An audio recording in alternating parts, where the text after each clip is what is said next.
See, the facts of the gospel are interesting and in our time quite obscure.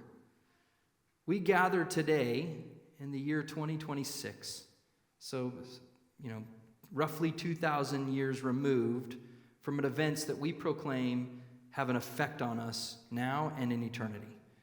And the facts of the gospel are this, that there is a Jewish man who was a tradesman that at the age of 12 was able to go into the temple, although with no formal education, contend with the greatest minds of the Jewish community.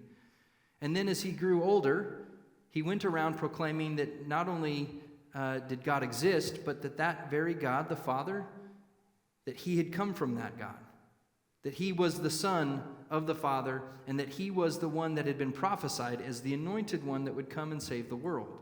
And that this Jewish tradesman in an obscure, small, kind of forgotten town known as Nazareth, which is pretty minuscule in its importance, that he had come from here and that he had started to travel around, and he was telling people that he, in fact, was the Son of God. He was the Messiah. And so for the Jewish people, this was a big deal. The non-Jewish people, so what? It's not our story. Not a very big deal.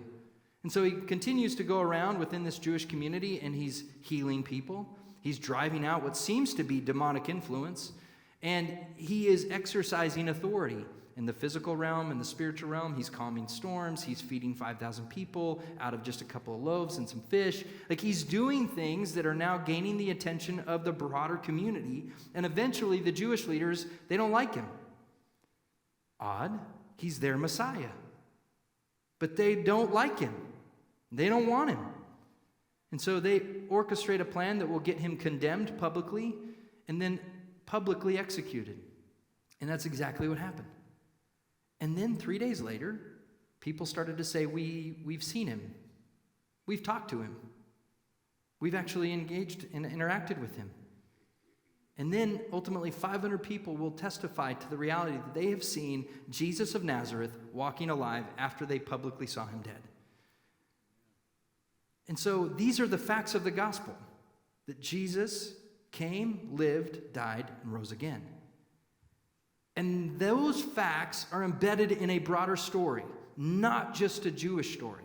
While he was Jewish and came in first and foremost to the Jewish community that rejected him, not all did, many believed.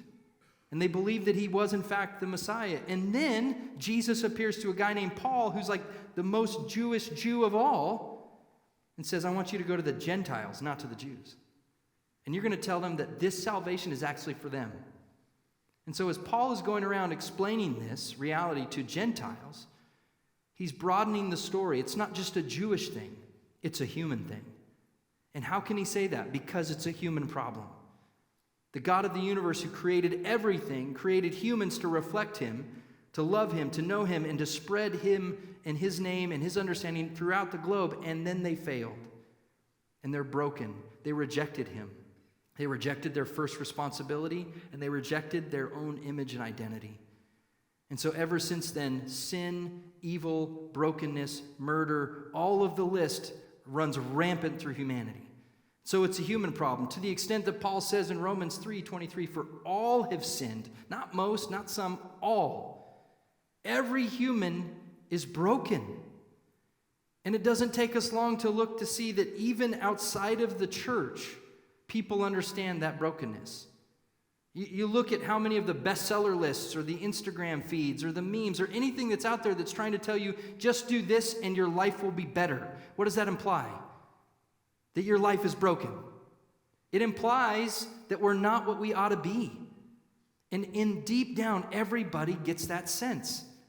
Why do I do this? Why do I keep messing up this way? Why isn't my life better? And if we weren't broken, then we wouldn't even have an understanding that there is a better.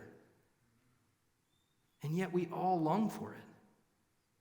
And what Paul is telling Timothy is the only way that we get that better is we preserve the truth that Jesus Christ came into the world to save broken sinners like you and me.